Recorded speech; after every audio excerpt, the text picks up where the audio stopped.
and welcome to Fika for Life! My name is Linh Yuan and my co-host is Edward Thomas. Woo! We're talking today about one of Ed's absolutely favorite topics. Exactly. Your pregnancy. My pregnancy.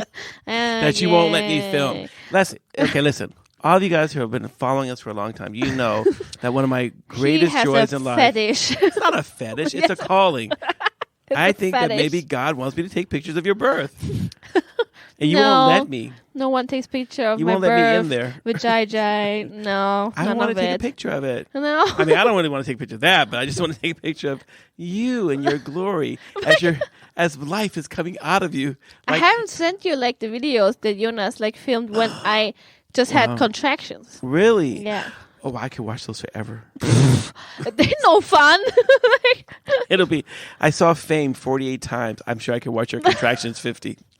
I was thinking that would be a good contraception. Just show people how babies get out. Exactly. I'm like, ooh, that was really nasty. I don't want to watch any more of that. I'm having nightmares. So. People why would people do them to themselves? You see? But is there anything different about this particular pregnancy compared to Numi? She was the first. She's the original. This is my number 3. Ooh. And the funny thing is, people always think it's my first baby or even my second. And I'm like, because I'm young. You know? You were young when I married you, but I mean, you got kind of old, wrinkly and stuff like what that. he means by married me is he married me to my husband. Yeah, he didn't marry me. I didn't marry her because he old. So inappropriate. I am not that old. Yes, you. Okay, I may be older than your parents, but I'm not that old. You see, I know that society nowadays just lets everyone do whatever they want, but there's still some decency level. Well, with my first pregnancy, obviously I was younger. Yes, you were. That happens. Yeah, you can look at the pictures. Look at the pictures back then, and I'm like, oh my God, she's like a baby. Yeah, it's like a child pregnancy. Exactly. Teenage pregnancy. No, I was 25. So ooh, I mean, it's like a teenager. 25 is not a teenager. Okay, so if normally I was 25, in Thai I was 28. Wow. Was it 28? And now you're wait. It was 2020. It was 29. I was 29. I thought you looked a little bit older. You could tell the 1 year just. It's a big difference. I'm like, oh my gosh. No. Well, yeah. And now I'm going to be 30 still when I'm going to give birth. I'm turning 31 in September, so I'm young. So when I went to the specialist doctor in the hospital, she's like, "How old are you?" I'm 30. Oh, she said, too young. Way too young. Wow. Well, does she not know anything about biology? No, but I think maybe it's because... Wait till you're 45. I think maybe because, she's a specialist. That means more complicated cases and on her table. And so obviously not 30-year-old that expect a third kid. No, probably not. So I think with my first pregnancy, it was quite chill. Every time here in Sweden, they always ask you how did you feel about your pregnancy? How was your pregnancy? Blah blah blah. Oh, they ask you that? Yeah. Oh, okay. So they ask you during pregnancy and also in the end, and then after, whatever. And then the first one, I'm like, it went pretty well. There's some aches and itches, but that's normal. It's pregnancy. It's not you were normal. No. Exactly. And the second one, I was I was really really nauseous. For almost all the pregnancy. Really? Yeah, I was nauseous and had zero appetite. And this is how I feel with this baby too. I was so nauseous and I have zero appetite. I don't... It's I want to eat something, but I don't want to eat... I don't want to eat anything. So next time you're pregnant... No, there's no next time. Oh, there will be a next time. I told you. I felt the prophetic word, there will be a next time. No. And so this is your reaction when you have a boy? Yeah. You have no appetite. Yeah. Okay. Those babies are just sucking all my nutrition. No. That means next time you think you're gonna have a boy, you need to fatten up first. We have to send you like a bear. We'll just have to force feed you all summer. No, actually, I was a bit too fat before I got pregnant, so that's why they said it, and then they said like it's good for me not to gain so much weight, and I actually looked a bit slim when I gave birth. I looked slimmer than before pregnancy. Wow, did so he really suck all the energies? He's like, Mom doesn't need all this. Yeah, and my iron went really low, and now she said like I should take more iron supplements because I just feel tired all the time. Okay. So, yeah. I can bring you some paper clips. What? Paper clips. For what? Because they're made out of iron. In case you need something to nibble on. Let me. No. I mean, the good thing with this pregnancy is like you're doing it the third time, so you have, yeah. And this one is juicier too. What way juicier? I've been waiting to say this for the whole time. This baby is kicking me way more. No, I was thinking because last time you ran out of juice. With Nomi, I went out of juice. Not with Itai. No. So I wanted to share with you, like, with Nomi, I had no amniotic fluid left. So when they punctured the amniotic sac, there was nothing coming. So I didn't know what was supposed to happen. She's like, oh, I'm just making a hole here, so your labor goes on. Yeah. And then it's the second time with Itai. I mean, I was full with water, and I'm like, oh gosh, like it was like a flood when she poured on the. I'm like, oh my god, that's a bit embarrassing. Like, because I don't know if I just peed myself or what is this. And the thing is, I mean, I still was in labor for 12 hours. Yeah. It just kept producing. I didn't know that. So I didn't know. At the end of the point of the day, I didn't know, is this pee or is this amniotic So you fluid? just, okay. So Jonas was like, he's working in elderly care, changing people's diapers on. So he ended up changing my diaper, like, every now and then in the delivery room. That is so adorable. It's not adorable. Yes, it is. It just takes the romance out of your life. No, that's romantic. Great. I'm going to go home and ask Annette to change my diaper. I'm going to lay up there and say, Annette, you know what? I've been feeling really neglected lately. Because you haven't changed my diaper. She's like, yeah, come on, honey. I just want to prove to you I love you. I changed your diaper. But you don't have any poop in there. Can you poop a little bit first? Oh, no. With Nomi, I pooped during delivery. Because it was so long. It took like 30 hours. Wow. I just can't believe this. Here's the baby. Oh, no, sorry. That was a baby. That's a little duty. No, but they're really professional about it because they were like, yeah, there's some feces here, but I'm going to just clean this away. So, wow. And they say it's a good sign because that means I use the right muscles. Because some people apparently don't know how to push. They push wrong. And I'm like, I don't understand how you can push wrong because there's for me, there's only one way to push. So I don't know. Like, not that hole. But how do you push? I don't get it. Like, how do you push differently? I don't get it. I'm not. I mean, this is something totally different. I didn't know we were going to talk about this. I didn't know that you could push from the wrong hole. I don't know if you can push from the wrong hole, but if something came out, you push from the wrong hole. No, that was the right way because it's the same muscles. So when you poop, that's the muscles used. Yeah, it's the same muscles. Oh man, that's not fun. No, but apparently some people use the wrong muscle. I'm like, so what do they do? Pee instead? No, but how do you push wrong? Because for me, it's like it's only maybe they're pushing. Maybe they think that the baby comes up through their mouth, and so they're pushing and trying to get up to the stomach and stop moving. I don't know how you push if you don't poop whatever. Okay. Apparently, there are people who push wrong. I'm trying to push right now. Don't. I think a poop's coming. Well, then you use the correct muscle. Oh, one. Nice. With Itai, I didn't poop, but I think with Nomi it was because I was in labor for so long. So eventually, even if you don't eat anything, I mean, your bowel will empty at some point. And they had a catheter both times, so because I couldn't pee, because I had an epidural. So, and people were like, "Oh, you're weak, had an epidural." I'm like, "No, dude, I got induced twice." So they gave me this drug, Pitocin, like as if there were no tomorrow. So I didn't know they used Pitocin here in Europe. Yes, they do. Okay. They start with Cytotec. Okay. Which is actually a abortion pill. Yeah. But it starts the process in the same way that you get contractions. Okay. So, but you don't continue with that. So at some point you reach your max in stage attack, and then you get the pitocin. Okay. You get the infusion. Yeah. And with the first one, I remember that the nurse was saying to the doctor, "Well, we have maxed her out now. Should we continue?" And the doctor's like, "Yes, just do it. Just go." And I was like, Wow. because Wow. the bad thing with induction is that Doesn't make it more intense, does it? it makes it more intense. Like you don't get the breaks that your body would usually let you have. It's just like dong dong dong dong. Because Wow. that was the bad thing with when I was pregnant or when I gave birth at Thai. In the end, really like I never got a break, and I told you I was, but it never stops. It never stops. So it's like you just contraction after contraction. Yeah. It's like usually it's like Wow. contraction, then you should have a like so like a a rest relaxant, period, and then it's contraction again. But his was like contraction. Like Wow. I thought it would. With Nomi, I told the nurse, I want to jump out of the window, and she's like, we're in the basement. And I'm like, Wow. oh. Wow.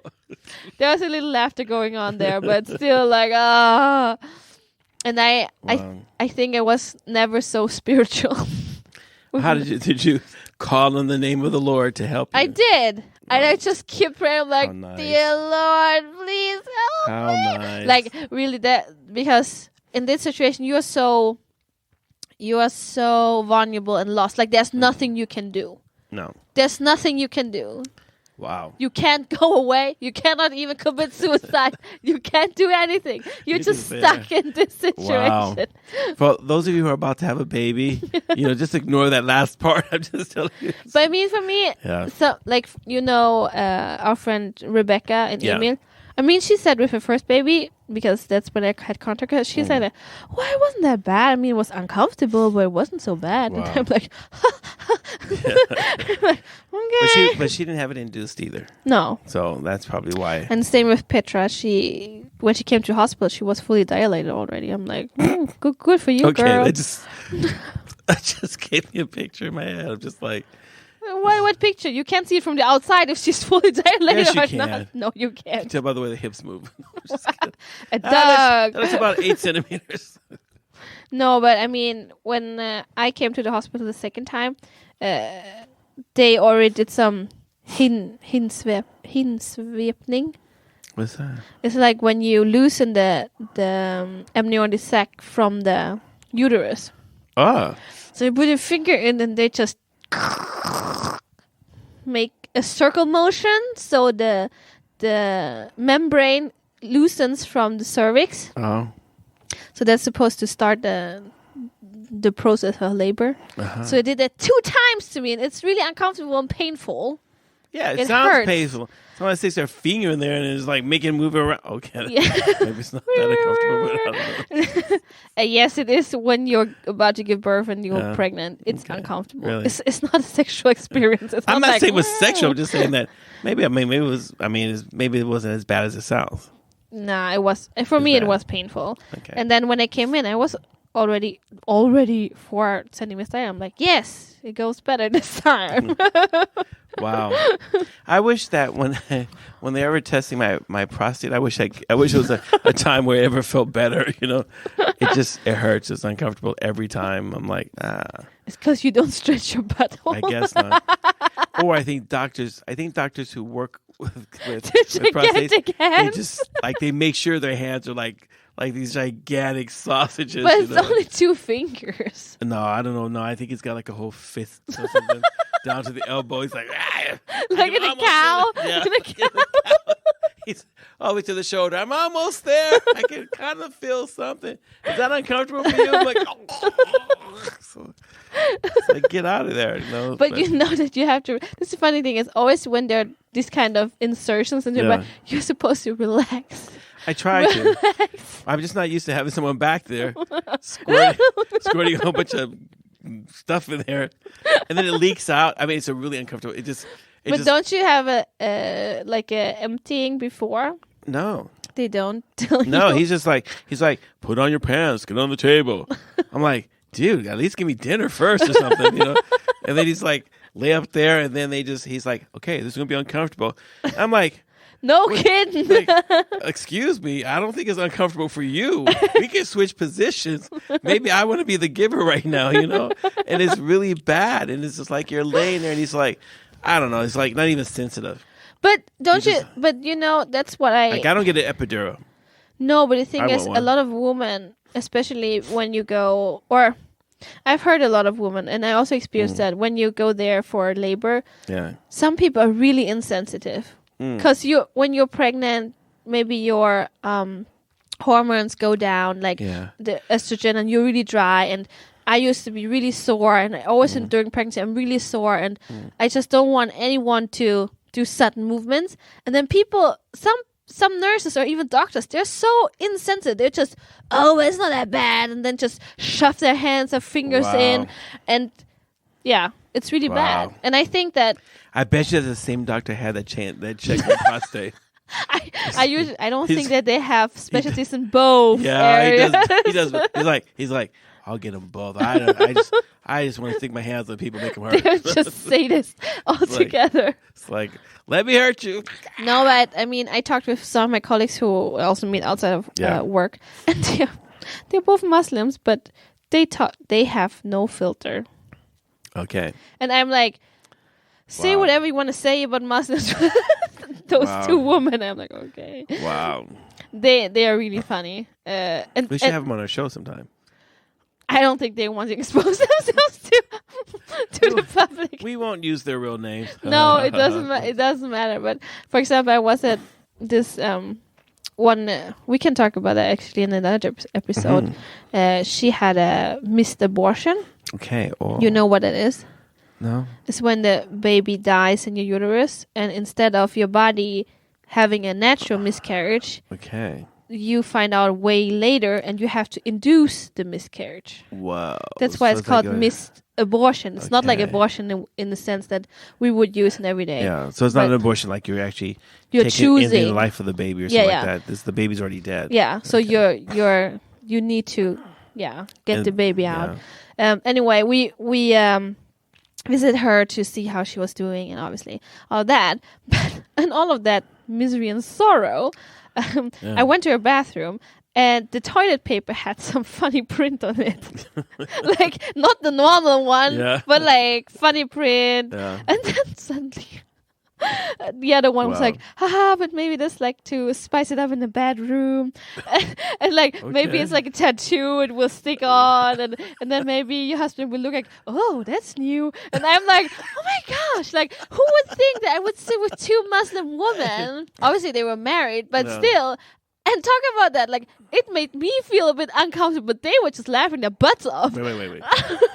There's two women who made you feel uncomfortable. I want to know their names. I want to invite them out to dinner. No, but I mean, it was uncomfortable because they are also my colleagues. That's why. I should have applied for a job at your workplace so I can work there, so I can report. See all the crazy. Yeah, I'd be like, oh my gosh. People at church, you guys don't know the real Lynn. She is so much more crazier away from us. Oh my gosh. You would not work in my department though. But I would have. But you would hear. I studied a year of chemistry at Umeå University. But you would hear my name in the other groups.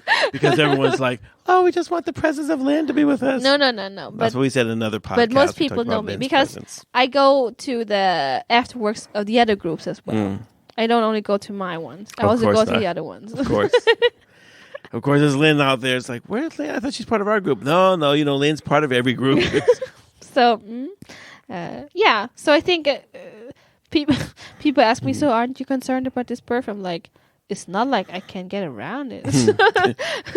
It's not like I can, hey, let me not have this baby. But why would they think that you should be concerned about it? Because they heard labor is hard. I'm like, it's called labor. You did it twice already, so obviously. So I'm dumb. So I'm dumb. So what can I say? Exactly. I thought maybe the third time it wouldn't hurt. So I guess the third time would just fall out. Yeah. Says the doctor with the big fat fingers. I'm just going to check you. It's like, oh, but this is not your first time. You should be used to it by now. Exactly. Stop whining. Stop screaming. But do you have that examination every year then? Or No.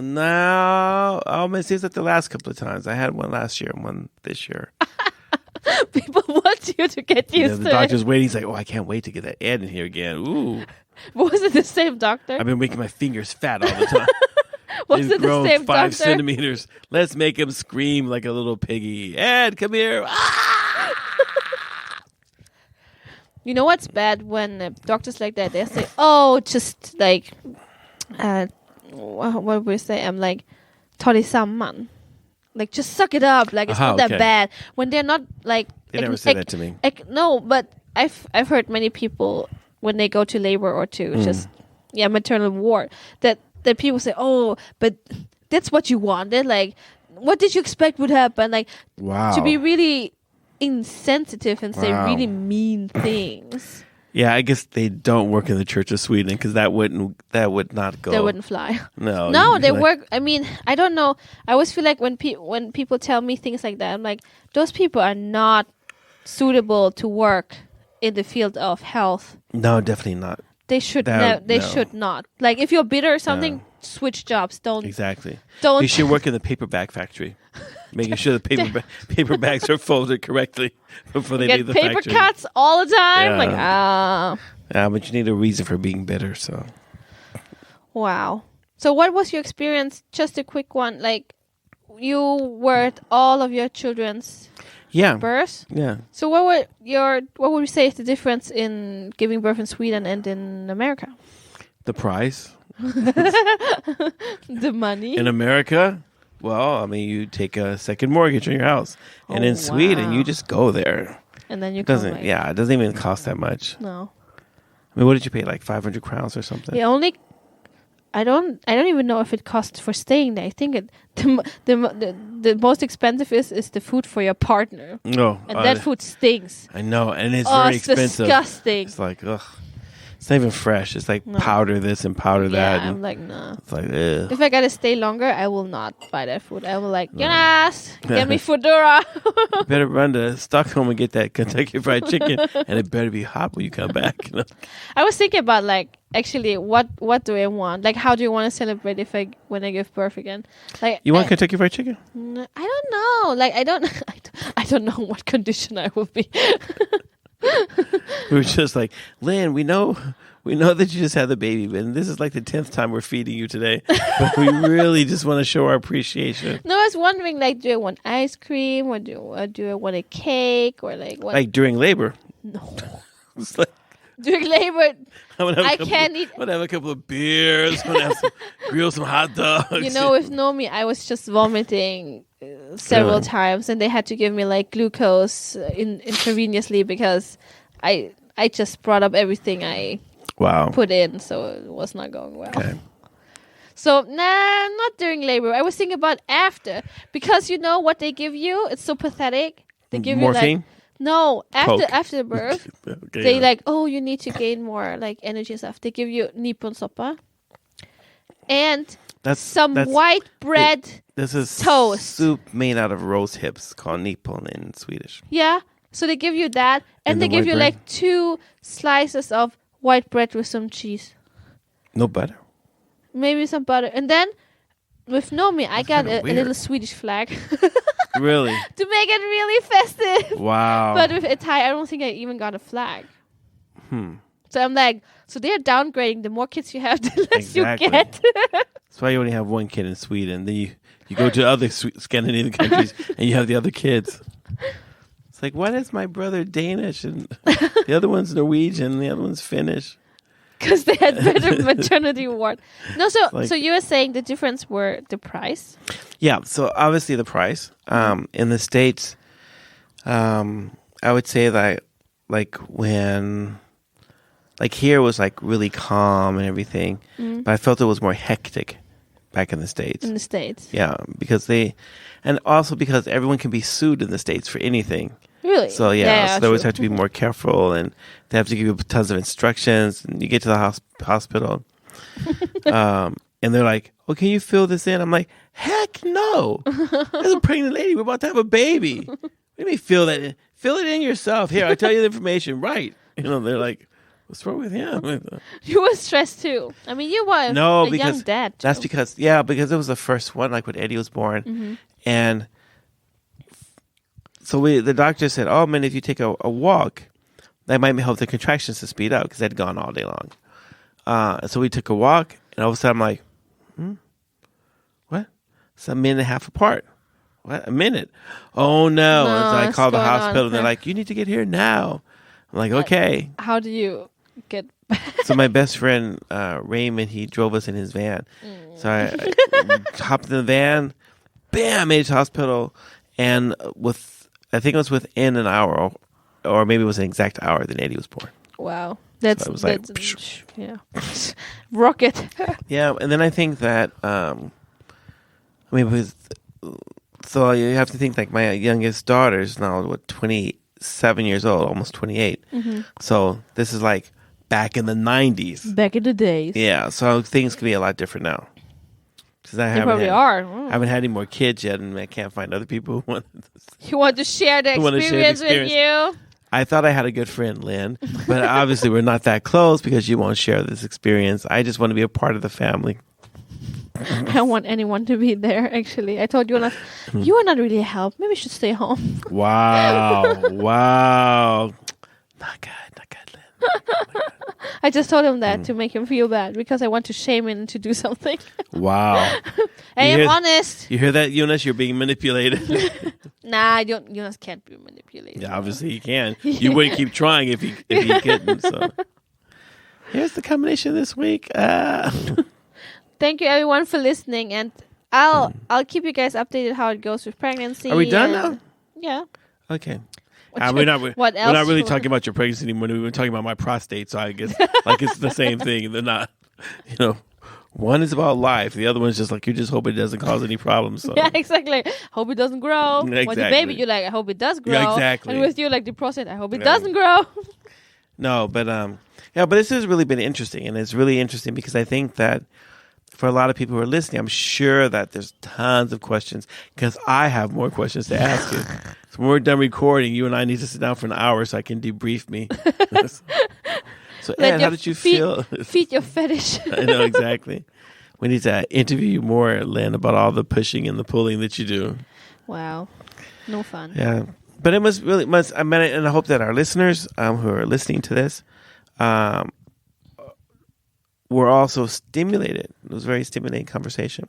So write to us. Let us know. We can make more podcasts, other variations. If you want Lynn to answer questions about her pregnancies. We have Q&A. Let me know. Yeah. Like enough of you write in, then we'll just have a special episode where we'll answer the questions that our listeners have sent in about Lynn's pregnancy. I mean, it's not only from my own experience, but I'm also a pharmacist, so I also studied about embryology and pregnancy and medication during pregnancy and so on. So I have some kind of I hope so. knowledge about this as well, and not only experience. Yeah. So thanks everyone for listening to us. You know that our 100th podcast is coming up, and don't forget to give us some nice juicy bits so we can make a really special episode podcast for you. Yes. Thanks everyone.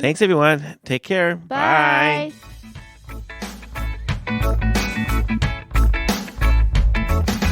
Thank you for listening. If you have any comments or ideas, please send us a message to fikaforlife@mail.com.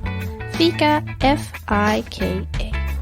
This was the Fika for Life podcast with Lin Nguyen and Edward Thomas, and we hope to hear you again.